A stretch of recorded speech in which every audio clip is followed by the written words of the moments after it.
In this training video, we will demonstrate the benefits of the balance to stabilize technique using V9700 overlaminated with V3370.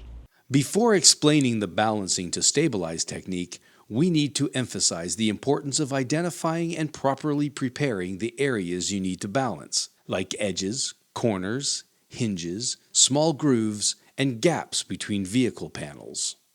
The wheel arch area is a perfect example of an edge that needs to be stabilized before application. Relief cuts help ease the tension as you use the balancing to stabilize technique.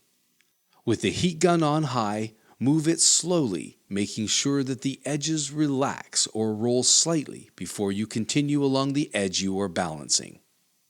Once balanced, roll the film past the edge of the wheel arch with a glove. In this instance, we're not going all the way to the edge of the metal, but doing a fillet cut once the film cools.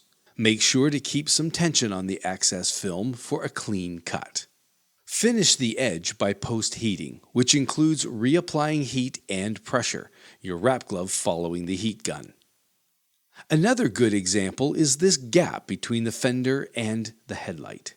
Run the edge of your blade on the headlight side so that you have enough film to tuck while anticipating the transition of the gap from the light to the bumper. With the excess film removed, use a heat gun to stabilize the trimmed edges. Wrinkles created by tension will flatten out instead of multiplying into sharper triangles. Finish by tucking the film into the gap using your choice of squeegee or tucking tool. Recognizing the differences between polyurethane and vinyl wrap films will help you choose the correct techniques to achieve high-quality results and customer satisfaction.